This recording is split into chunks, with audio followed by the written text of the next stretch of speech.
Santa confused. Kanji now. Okay. Bible first. Kanji second. Okay, no. Santa confused. Santa confused. Why do you not have intercourse with a bonobo? Because they've never asked me to.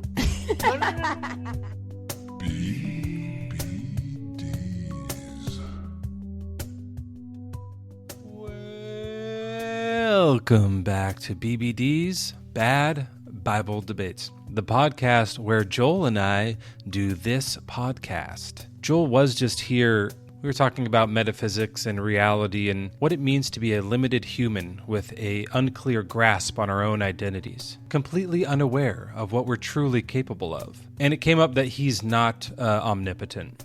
And I think he was really bummed about it. He went into a bit of an existential crisis and he just walked out. So I'm not sure where he is or when he'll be back. I hope he's okay. And in this next clip, we also talked a bit about omnipotence. Check it out.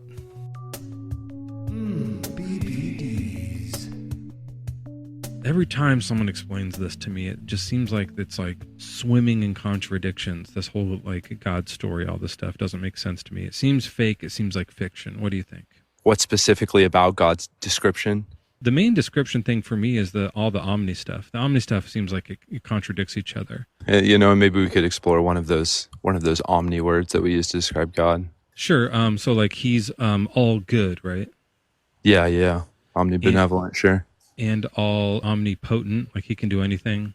Sure. And he's everywhere. He's omnipresent, and then he's omniscient, all-knowing. To be all good means he can't do bad things. So he's not omnipotent. I wouldn't say that those contradict each other, right? If he did an evil thing, would he cease to be omnibenevolent? I don't know. If a square was a circle, would it cease to be a square? I mean, it's a nonsense question, right? Yeah. If a square became a circle, it would cease to be a square immediately. Yeah. So I don't know if that's kind of a non-starter for that conversation. Maybe we could just focus on one of the two, omnibenevolence or omnipotence. Well, they contradict each other. That's the thing. If you just have one, maybe you're fine, right? You can be all-knowing and not be able to do some other things. But when you add multiples, then it becomes a problem. Yeah. Yeah, I don't know. I would say it's outside of the nature, and that's kind of the end of it for that. I don't think it's a limitation of God's power. So he's still capable of doing everything? Yeah, he's capable of everything that's within himself. That's within God's nature. Sure. Am I capable of everything that's within my nature? You'd have to give an example. I don't know what you mean. Writing is something that's within my nature. I can do that. I can't think of something that's within my nature that I can't do. Anything within my nature I can do. I suppose. I mean, categorically as a human, there's certain things that you can't do that maybe are within the nature of humans. I can't fly, but that's outside of my right. nature. So that wouldn't fall under that. Sure. Yeah. So I'm still omnipotent then, because I can do everything within Meso's nature.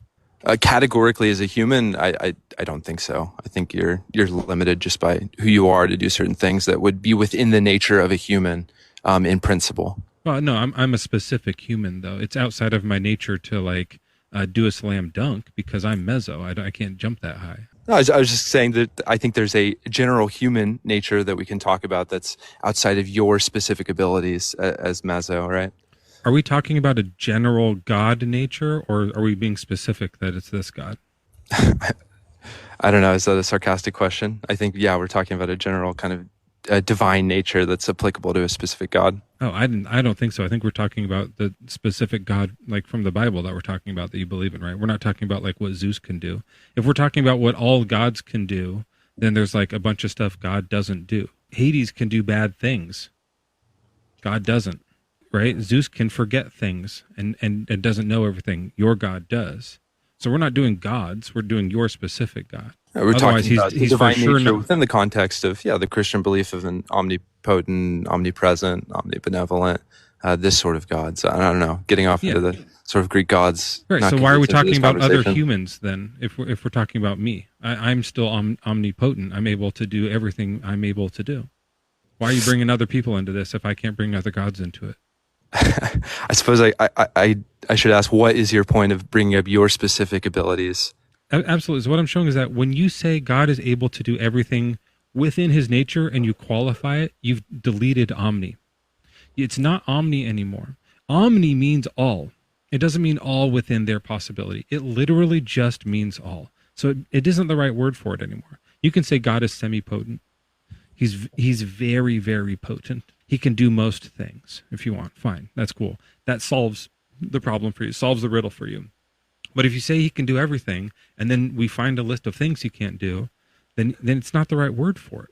And if you are going to say, well, it's outside of his nature, then what you're doing is devaluing the word omnipotent to be meaningless because now I'm omnipotent too. A rock does everything within a rock's nature. Is there anything that a rock can't do? Right, yeah. Rocks is it a rhetorical question? Yes, of course. Yeah. I was making sure we're in line here. Rocks can't breathe. Sure, okay. But is there anything that a rock can't do that's outside of the nature of a rock? I mean, you stumped me here. I would say yes, yeah. There's nothing. Yeah, so rocks are omnipotent in your view. So like when you say God is omnipotent, it's like omnipotent like a rock is. It just kind of devalues the meaning of the word. Like everything becomes omnipotent. Yeah, I suppose so. But I mean, still, I don't know. It's almost kind of a red herring to bring up a rock because it's not an actor. It's not a moral agent. It's not something that can exercise power. Well, my cat's omnipotent, and so it can exercise power. That's fine. Okay, well, what about omnipresence? I mean, is God able to go anywhere? I mean, God is in the divine personage is a spirit, so we would believe God is everywhere. There's no sort of physical limitation to God being anywhere or in a specific place. Yeah. So he can't go somewhere because he's already there. Yeah, that's right. Yeah. And he can't leave somewhere because then he wouldn't be omnipresent anymore. Sure. So there's just more things he can't do. We're just like the more list of things that because you're doing it with these other things, it becomes a problem. That's not a serious argument. Okay. Absolutely it is. No. Because God is a spirit, and by definition, a spirit is not in a specific place, and is kind of a cross in it. So then, don't use a location. Don't use. It's not a serious criticism. Presence is a location explanation. If you don't think he's in locations, don't use the word. Okay, that's what it means to be present If somewhere. that's what it takes to proceed the argument, then I won't. Sure. Yeah. Okay. So God's not omnipresent. Okay. No. It means he's in all locations. What else do you think it means? No, I would agree with that, but at the same time, it doesn't negate omnipresence to be a spirit and be at all places, all at a single time. I mean, it's everywhere. It's throughout the universe, through dimensions. Okay, so can his spirit leave places? In a manner of speaking, it could. I don't know if you're building up to a certain proof text. Then he wouldn't be omnipresent if he did that.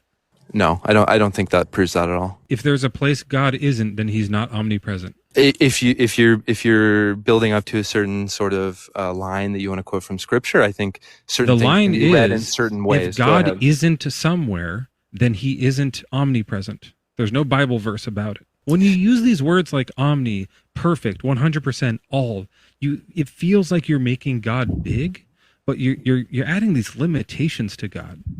Christians want so hard to make their God so big they accidentally made him impossible. Like they just like overdid it a little bit, and now it's like become a contradiction.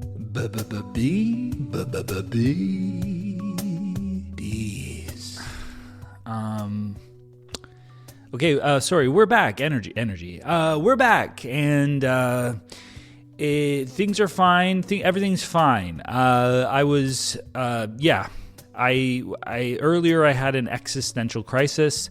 I thought I had potency, but it turns out, compared to like God, who's omnipotency, I'm not potency at all. So I ran outside and I went a little crazy. I lifted up all these rocks. I tried to lift really heavy rocks. I was doing pretty good. And then I saw a car and I'm like, I'm going to lift that up. I'm potent. And I went to lift up this car and I couldn't lift it up. So I came back in here and I told Mezzo that. I was just like, I couldn't lift up the car. And he's like, I probably could do it. This is the thing you don't know about Mezzo. He's a one-upper. And even if he can't do something, like he's going to try to make you feel stupid by doing it really, really well. So he's like, I could do it. So we went outside and he's lifting the car. Okay, he could lift it. It was an Austin Mini. And he lifted it. And I get in the car seat. I don't know why I got in the car seat. I think I was trying to get in the passenger seat, but it's on the wrong side here. And he goes, gun it, put the pedal to the metal, And I was just like, no, why? Why would I do that? Anyway, I did that. And so he's under a car. So I've been calling 911 for a few minutes and nothing's happening. So I'm just going to record this and then I'm going to see how he's doing. But before I left him, he was like, I did this for you. This was a sacrifice. I did this to show you something. And I was just like, it's not a sacrifice if you didn't have to do it. Anyway, he reminds me a lot of Jesus, like I mentioned to the guy in this next debate. Check it out.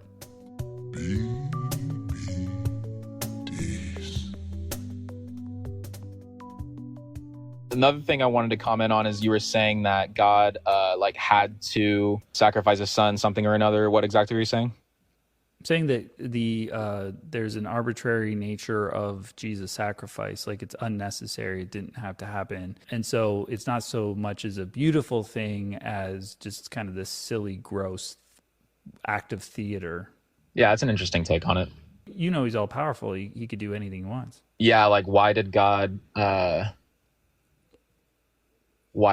make it such a way with the blood stuff? I'm not so like read up on the blood stuff. The question would be this, Sage. Why are the wages of sin death? The wages of sin could have been literally anything. It could have been tickled by a feather, right? So that would make that Jesus' sacrifice is like unnecessary because God was the one, aka Jesus, who set what the wages of sin would be. It's just kind of like he kind of set up a system where he could go and unalive himself for himself in a sense. You know what I mean? Like it becomes very silly and okay. Sort of like circular. Yeah, I think so. What you're pointing out is the inherent issue with Bible alone Protestantism. So like their atonement, propitiation, penal substitutionary atonement doctrines don't make any sense. So I'm with you on that one. So God punishing God to pay off God, totally with you on that. Doesn't make any sense at all. Right.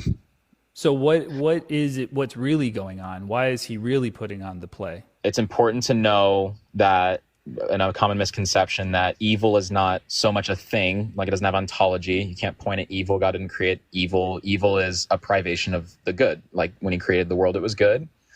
And evil is an absence of that, and it's a distortion of that. And so, like, hey, sex is great in marriage. When you distort it and do it other ways, then that's when it becomes evil. But evil itself is not a real thing. You're just distorting something that's meant for good. So that, like, starting with that notion, God creates man in his image, who has a will like he has a will, who has reason like he has a reason. I wonder, like, I do understand a lot of Christian doctrine. So I wonder if you just said the part of what Jesus' sacrifice was for, I could ask questions if I'm confused. Yeah, I guess I was just to catch like some of the audience up to speed, because I feel like there's a lot of misinformation. Most of these people are either Christians or ex-Christians, so like most of the times we would know a lot of this. So yeah, what is Jesus' sacrifice? What is happening there? What's the point? Why is it? I respect that. Like I said, like I think a lot of us here come from a Western background, and so there's actually a lot to like unpack and deconstruct and not necessarily take for face value or let it influence like. Yeah, but if you say the thing, then me, who has this Protestant, fundamentalist view, I can go, oh, what? Well, what about this? And then you'd be like, yeah, see, you got that wrong, this and that. Okay. And maybe we can unpack it that way. I just don't know why it's necessary for Jesus to do the whole. Okay, so let's just skip to like the incarnation, the crucifixion, the resurrection. We can skip to that part. I mean, basically, the summary of Genesis is that like now man experiences death, which is what is. You just said we were skipping ahead, and then you went back to Genesis. That's a trick. I'm summarizing it in one sentence. The consequences of Genesis 2 are that now man experiences death, and the definition of death is the separation of soul from body. On the Eastern Orthodox view, like man is a holistic, integrated being. It's supposed to have a body with a soul inside of it and all connected. Why did Jesus need to come? That's what I'm wondering. Yeah, so now we're doomed to have our soul separated from our body, which is bad. That's not how we're intended to live. We're supposed to live as an integrated whole being. Mm-hmm. So God becomes man so that man can be glorified and become more like God. God comes in the form of, or is incarnated into being a fully man, lives this life, does this ministry. Okay, so he dies. Jesus descends into death, defeats death, preaches the gospel to the dead, and now death is defeated. So now all of humanity is healed to some degree, such that all men, not just the people who are restored, not just the people who put faith in Jesus, but actually even the people who reject him are going to be reunited with their physical body. So death is defeated for all humanity, not just the saved. They're suffering. We are in this state because of something. Eve ate a piece of fruit, and then because of that, everybody is kind of going to be separated from their body, or the alternative is to get a new body. But so we are all separated from body. But eventually, you'll get a new body, or you are a separated soul that suffers in hell for eternity. Yeah, and God had the free will to choose to leave us in that state. Yeah, or to just like bring everyone to heaven if he wanted. Like he could also do that. So he could have done everything the same, not have Jesus, right?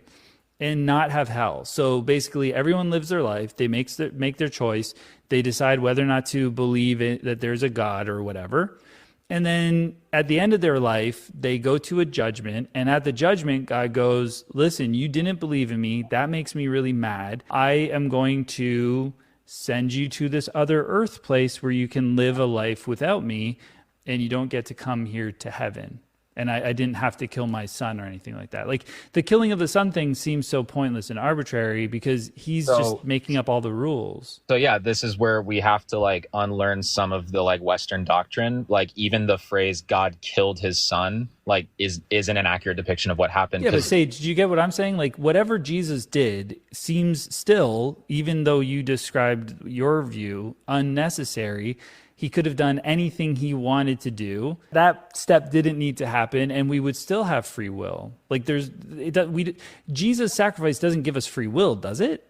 Jesus' sacrifice give us free will? No, we have free will regardless of his sacrifice. I'm saying that God didn't kill Jesus. Jesus gave up himself of his own will. Yeah, but he didn't. But he's like, you're not a Trinitarian then? No, I am of course I'm a Trinitarian. Okay. Right. So he is also God too. So he did give up a weekend as a person and had a little blip on earth, and then went on and lived forever and ever, and lived infinitely before and infinitely after as God, knowing that was going to happen. And he did that little blip of maybe you don't want to call it theater because he needed to. No, he didn't need to. That's the thing. Just so that God could fix the problem, but he didn't because it was totally of his own free will and choice. He didn't. Yeah. God is not compelled or not out only of did he not need to, it was unnecessary that he did it, and nothing would have changed. He could have done everything the same or better, and not have done that. What are we talking? Like, didn't need to what? I'm lost on what you're saying. He did not need to come to Earth and pretend to die on a cross. He actually did die, first of all. No, the man died, but the God didn't. He didn't need to come down and do a pretend death. No. God died. Jesus Christ, the man died, but then he was still alive. Yeah, so if you're gonna say Jesus the man died, but Jesus God didn't die, then you're falling into an ancient heresy called Nestorianism, where you're saying that Jesus has two separate persons. Jesus is one. All right, person. Whatever. He died for a couple days. Both of him died, except that as soon as he died, didn't he go down to hell? What do you keep saying both of them for? Jesus died. God died. Okay. God/Jesus died kind of, but also his soul went down to hell as soon as he was dead on earth. Jesus's soul went to hell. Yeah, Jesus's soul was separated from his physical body. Yeah. So okay. Yeah. That's your definition. Sorry, I forgot your definition of death, which is still living, but just the body and the soul are separated. Okay. His soul is still alive, but his body is dead. That didn't need to happen. Didn't do anything. No, it did. Or whatever it did, could have been accomplished any other way, infinite amount of ways, because God is the ultimate being. Jesus descended into Hades, and it wasn't for nothing. The state that we were in was that we were doomed to have our souls separated from our body from all eternity, which is unnatural and not how we were designed. And like he decided that, right?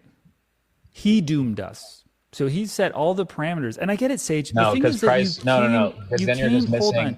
You came and you said like that the whole notion of Jesus was different, but yet it's the same. Like every time it's going to be the same. Like you haven't really changed anything. And maybe you like use slightly different words. No, because the actual resurrection is also necessary for the outcome that happened. I get it though, right, Sage? Like if someone sacrifices to die, like if the dying is the sacrifice, like the reason why we know that Jesus Christ loves us is because he died for us, and that would be what the sacrifice was. Him coming back to life is the undoing of the sacrifice because he didn't die. And you can see how somebody might come to that ridiculous conclusion. Yeah, I would right? but you're just being arbitrary and making stuff up. The moment that Jesus defeated death, he only died so that he could come back. So the dying wasn't a sacrifice. We can just delete that.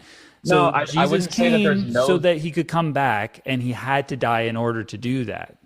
So the sacrifice is, the death thing doesn't matter. No, there's multiple purposes, right? So he died, descended into Hades, preached the gospel to the dead. Uh-huh.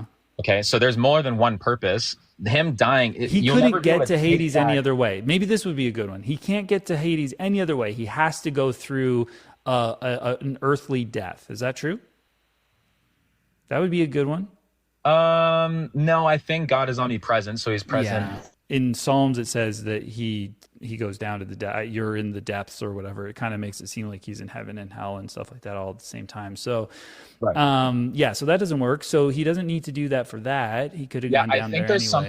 I think there's something about being incarnated, and he didn't just have like he didn't just have a 100% divine soul. He had a 100% human soul. So I think there's something to his human soul descending into Hades, preaching the gospel to the dead, and then raising back to his physical body and defeating death. Yeah. Maybe that was literally the only way that an ultimate being could fix whatever problem he set up to happen. Like that's part what we always have to believe here is that God set something up with foreknowledge. And this was the only way any of this could have gone. And so this was all necessary, even though he's the ultimate being with full power. Like he's all powerful. I don't know if you believe that. And that's the part where I think he's all powerful. I think this language of like falls apart. What about it's fall apart? It's been a completely coherent like depiction of the biblical story. If what Jesus did was supposed to be a sacrifice, and that like him coming back beat death or whatever, did not have to happen in any real sense, like in any ultimate sense. It was ultimately arbitrary and unnecessary. You can't prove otherwise when you have an all-powerful God. So that's why I don't care about the sacrifice. I think the sacrifice is so stupid that this God sent himself as his son, or whatever you want to word it, and you can argue whatever semantics I'm saying if you want, but to do whatever it was he wanted to do, I don't want to say necessary, whatever he wanted to do in order to fix the problem that he set the parameters for, it's so dumb. So when it's like, oh, Jesus, he did this for us, it's like, yeah, he didn't have to. It seems like he did it for him. He wanted to. It was his whim. Yeah, I just feel like this is a super valid criticism against penal substitutionary atonement, but it's not. It's kind of like a really. I don't think you've changed it. I think you're saying the words penal substitutionary atonement, but you still have a cause and effect thing that is solved by the thing, arbitrarily solved by Jesus. You have the eating of the fruit, which causes the thing, and then the way we're going to solve that is Jesus. You can use the words you want, but you're doing the same thing. You're just slightly changing the semantics of it. I think that there is a valid criticism of looking at the blood sacrifices and the crucifixion and the resurrection as this strictly judicial forensic thing. I get your criticism. It seems like the root of your qualm with it is that if God's making the rules, is he not responsible for like the way that this plays out, or isn't this just some kind of like story, I guess? I don't know. Well, it's I like to say an act of theater. That's why I keep saying that. It's pageantry. It's unnecessary. It's just like the countless animals that were bled out in the desert was an act of pageantry that Yahweh commanded for no good reason. And Christians might say, I don't know if you would, but it was to show, it was like a metaphor that they were living out. So many animals died as a metaphor, so that the Jesus sacrifice thing was a little bit more like, ooh. Ultimately, completely unnecessary. Is just what God wanted. It's just what God just was like, oh, that as my whim. And it seems so much more just like people came up with an idea that they thought a God might want, because everybody was doing the same thing at the time. But okay, this is the real God, and he's really asking for this unnecessary thing. You're just kind of like presupposing that God could have done everything a different way. Yeah, and that's only because we say God is all-powerful. If you don't want God to be all-powerful, then he can't do, maybe he had to, like if he had to do this sacrifice, like if there was parameters that something else set, that there was a reason, like there was something, we were going to burn in hell for eternity, but all of these rules, whatever the rules are that you think exist, something else set those rules. El Elyon, maybe, the higher God. And then Yahweh and Jesus and the Holy Spirit, that God, they have to sort of like, adhere to this higher God. If that were the case, then Jesus would have to do the sacrifice. That would mean something. That would be a sacrifice because it was something that had to happen. But if that's not the case, if God is the ultimate, then the sacrifice doesn't mean anything. BBDs.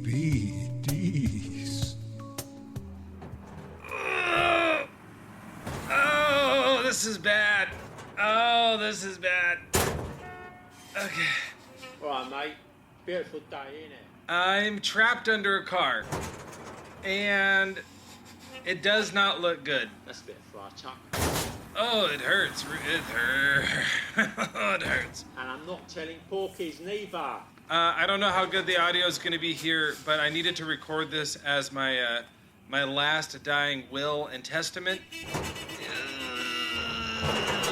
If I die under this car, I want all of my money to go to charity. Specifically the charity of, I'll give you money to lift up this fucking car and get me out of here. Harry Potter, his girlfriends to our house. While I pass away here, here's another montage of clips from my earlier TikTok debates. Oh, use them to remember me by. BBDs.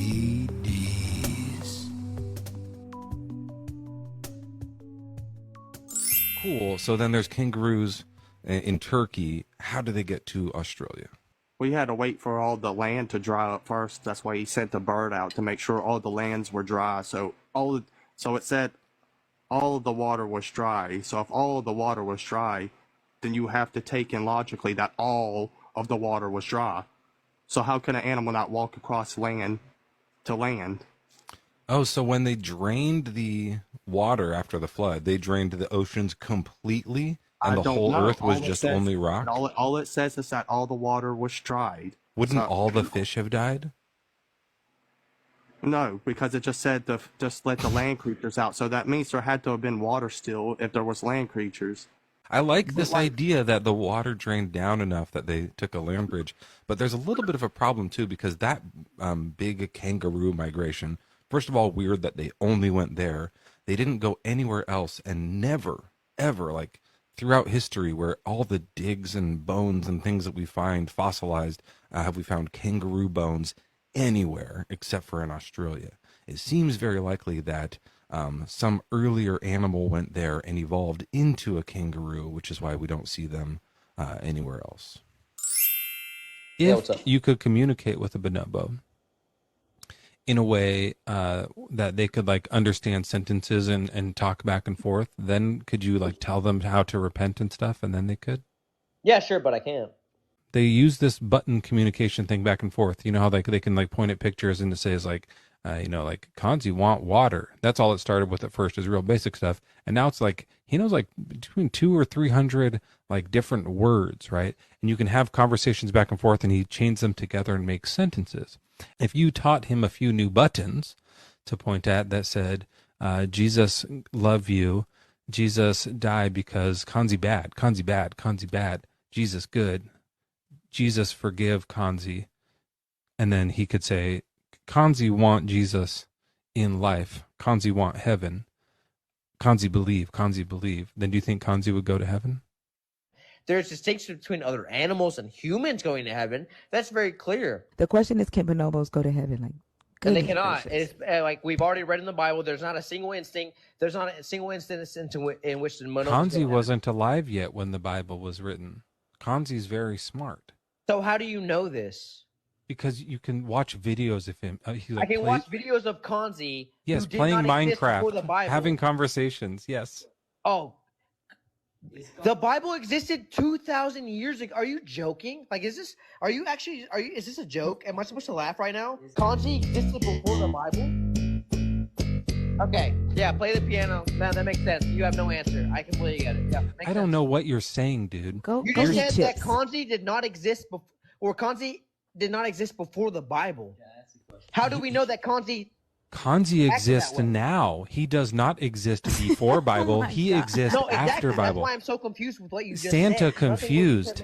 Santa doesn't know Kanji exists now. Kanji now. Thing. Bible before. Kanji now. Okay. Bible first. Kanji second. Okay, no. Santa confused. Santa confused. Why do you not have intercourse? Do you need a lexigram? Why do you not have intercourse with a bonobo? Because they've never asked me to. No.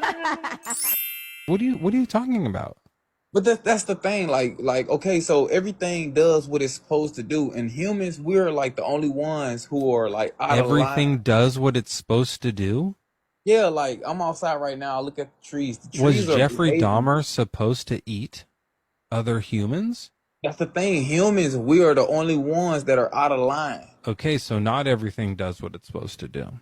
That's what I'm saying. Everything do what it's supposed to do, but us. Okay, so when like two female dogs hump on each other, they're supposed to do that? That's their nature. Like they don't have like a sense like us. Yeah, so that's what God wants them. God wants these two dogs to hump, right? He don't want them to hump, but they're doing it. So what does he want? Because that's part of their nature to be able to be a little out of control. Who made their nature? They're not out of control. They're having a good time. Who made dogs' nature? God. And he designed it in such a way that the lesbian Labradors.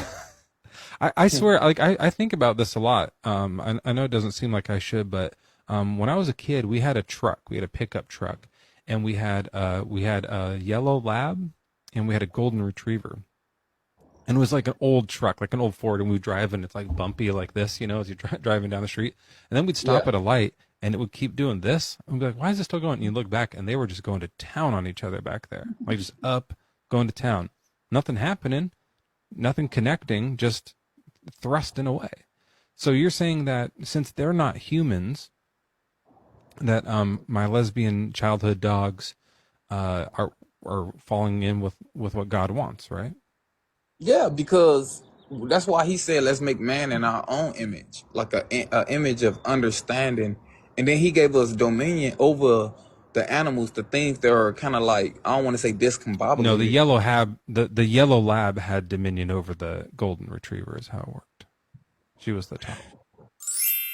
Yeah. There are some animals that I I would not want to follow their moral system. No. Yeah, it's yeah, for bonobos, for sure. They're very cool. Yeah, I mean, they're an amazing creature. Yeah, sure. But by how they live, which is, all off of instincts, that's horrible for humanity to go that way. Because if humanity goes that way, then who's to say what's right or wrong, good or evil? Yeah, we would have wars. We'd have wealthy people that don't let the poor people get up. We'd have poor people fighting over each other for scraps of food and things like that. It'd be terrible, right?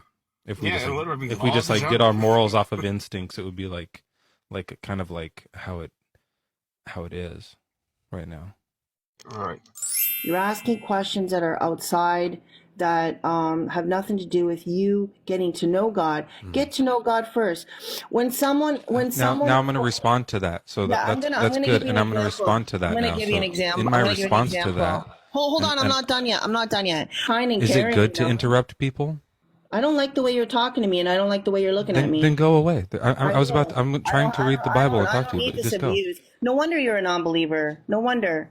And then you ask yourself why you're a non-believer. Well, there you go. This is why. The abuse is you interrupting me? You got hate in your heart. You have to repent of your sins. God is not going to know you like this because you're not humble, and you have a long way to go. Round of applause to Belinda for winning most loudest in the debate. I like how that for me, when we frame it into nature, that it kind of takes the mind away from it. It kind takes the penis away from it too. You don't feel like saying he anymore. No, there's penises in nature. Oh sure, but nature it doesn't have one giant penis like God does, right? Everything alive is male and female. Not everything. Alive. Not everything. Alive, except for the everything. Except for the asexual creatures, but yeah, absolutely, and the pre-sexual creatures, like creatures that existed before sex was developed evolutionarily. There are plenty of things that are not male and female. There's a lot of penises. But here's no. Listen, this is the best conversation we've ever had. There are penises in nature. I agree, but what I'm saying is now that when you're referring to the whatever the process was that created everything here, nature, you don't feel like calling it a he. Nature. Because you're calling it nature instead of God, which means it's already helping you better describe what you actually believe, right? This helped me a long time ago. This was something that I like. This is why I started using a capital N, or when I write the cosmos, I use a capital C. It helps me give that reverence that my ape brain desires to give to all of this without naming it the wrong thing. That's one thing I was thinking of. You think when we say nature, do you think that makes the witches happier when we say, "Oh, it's nature"? You think the witches are really happy? I think the witches are perfectly happy on their own. I've never met a real grumpy witch. They love the feminine side, and which that. Hey, there's vaginas in nature too. I'm with you. Yeah. I'm limited, so I can't be I'm limited upon certain things. So I can't be omnipotent. You're limited. That's why you're not omnipotent. I think your description of God, he is also limited. He's not limited because when we mean you said there's things he can't do. That means he's limited. It doesn't mean that he's limited. If you're gonna be talking colloquially, then I can see how you can say that. But you need to understand the definition of the theological definition as far as Christians for the definition. But you guys can't just change the definition for everything and expect it to still make sense. Because here's the problem: people that don't know what they're talking about, the last person. No, I get you guys coming up all the time too. I have the same thing where they say it's only within his nature. That means you're omnipotent too. Being able to jump over a building is not within your nature. So you're still omnipotent according to you. You've defiled the meaning of the word omnipotence and diminished it down to mean everything's omnipotent. A rock is omnipotent because it does all the things a rock can do, and that's everything within its nature. This is ridiculous. I agree it's ridiculous. It doesn't make sense. Omnipotence means nothing is outside of your nature. Sir, I'm going to repeat it, and then you can respond. Omnipotence means nothing is outside of your nature. Your nature includes all things possible. No, omnipotence means that you're all powerful with the respects with your nature. Yeah.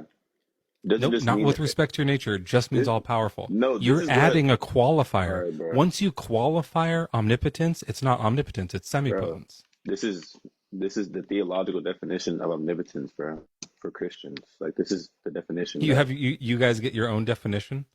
Okay, well, that's Okay. fine then. Okay. These omni properties, omnipotent, omniscient, omnipotent, omnitemporal, the rest of them. Right. So it would be out of time, space, and matter. Not out of. How so? Well, then it's not omnipresent. Yeah, so if you're omnipresent, then you're within time, space, and matter, and outside. You're both. No. If you're omnipresent, means you're everywhere at the same time. You can't be omnipresent and outside of something. That's a contradiction. No. I'm everywhere, but I'm outside of that. That doesn't make sense.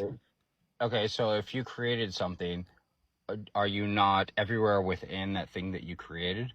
No, I could create a car and not be in it. That's a good argument. Thanks. I just came up with it this very second. This seems pretty obvious that, like, to be outside of something is to not be in it. If the description of God is that he is omnipresent and outside of space, then God is immediately disproven. Okay, then so let's see here. Your argument is he's not capable of forgetting because he is all knowing. It's one example of a skill he doesn't have. He could manifest a reality where that is possible. He could, in that reality, he would just cease to be omniscient. And that's fine. In our reality, sure, but he could create another reality where it doesn't contradict. That doesn't make sense. No, because we're using the laws of our universe, so it wouldn't make sense. Let's try to keep the realm of the debate within our universe and our reality. Because then you would win. Of course you won. But wait, so you're saying if we stay within reality, I win, but if we leave reality, you win? I'm saying that's not a great statement. If there is an all powerful being that created the laws of our reality, he or she would not abide by the laws of our reality. So our reality can't have a God, but a different reality could. Well, so in reality, there isn't one, but there could be in a different one. Okay, so let's say, let's say the person who's great suffers trauma, suffers all these thoughts, suffers all these pain. Sometimes they even die from it. Yes. And you're saying that in the end, that's all for the better. They don't lose in the end. God will compensate them for all that. So it doesn't mean that it's a good thing that they went through. So really, when we see a child or hear about a child getting raped, we should be like, "You are so lucky. God is going to give you so much. I'm so glad that this happened to you. You're going to get so compensated in heaven." Literally, God says, when you see any evil thing, you stop it with your hands. No, I mean, wait, hold on. He says what? When you see any evil thing going on, you stop it if you can. Oh, really? He said that? Yes. He said if you see an evil thing, that the good thing to do is to stop it with your hand. That's a really, you know what? I'm going to agree with him on that. Do you smell any irony happening right now? How do you mean? Just completely. Really? I'm trying to get. We said the irony of that happening right now. Oh, I can't wait to clip this one. The main thing is how do you believe that you don't have a soul? I just don't know what it is. I can't really even choose to believe in it or not because what is it? So vaguely defined. It's do you have a Regugablon? What's a what? I don't know. I can't define it, so you can't really say. I know for sure I don't have a Regugablon. Maybe you do, maybe you don't. But what the fuck is it? So until a soul is described in a way that makes any sense, I can't really have a belief on it. I think there's other writings, and I think that there's significance to those writings. And I would say they even say that they're inspired. Have you read the Tao Te Ching? It sounds like Jesus. If you read the Tao Te Ching right next to the red letters, you tell me which one's different. I'm gonna read. Yeah. I'll read one. We'll do 3 different ones, and Joel and you can guess, and I'll read something from the Tao and then something from Jesus. But I'll switch. I don't know which one I'm gonna do first yet. Okay, so and then we'll guess. I'll be able to know the difference probably. But you just said. I'm just saying, what I'm saying is that the way that they resonate. You see what I'm saying? Now, people in chat, if you know it, don't say it because they're going to guess. Don't Okay. say. 因为我只说两年的，所以我不说。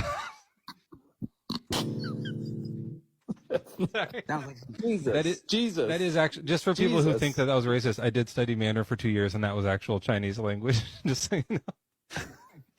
It wasn't from the Tao, but it was actually Chinese. The Tao is not able to be fleshed out anyway, right? Yeah, it's unable to be known. I love it. It's great. It's good stuff. It's way better than what Jesus said. Jesus was full of shit. Also, he never did any of the miracles he said. BBD. Hey, finally both here. Well, there you are. Finally, let's do the outro. Yep, take it away, buddy. Well, that's it from us. I'm Joel. I'm Mezzo. And I'm Joel. And just make sure you follow Bad Bible Debates wherever good podcasts are sold. Yeah, or wherever you normally hijack them from. And if you can, like it or leave a comment or anything on whatever platform you're using, please do that too. That's right, buddy. And be sure to follow me on YouTube and TikTok. That's where we record all of these lives from. So if you want to catch the whole thing live, we got a lot of stuff going on over there. We're always going live on TikTok and on YouTube. So yeah, definitely follow Mezzo there. And also, hey, look, follow me on TikTok, Joel Reads Bible, or subscribe on YouTube at Joel Reads Bible. Oh, right. I guess I should say my handle is Mezzo_WS. That's pretty much the same on everything. That's it from us for now. Thank you for joining us, and we'll see you next time on Bad Bible Debates. Dude, I think that went really well. Actually, you know what? I think that was one of our best. Oh, I wouldn't say best. I mean, it was okay. No, I'm not joking. I really liked your part. You're so hard on yourself. You know, just listen closer to mine, and maybe you'll get it. You know, I think eventually you will get it.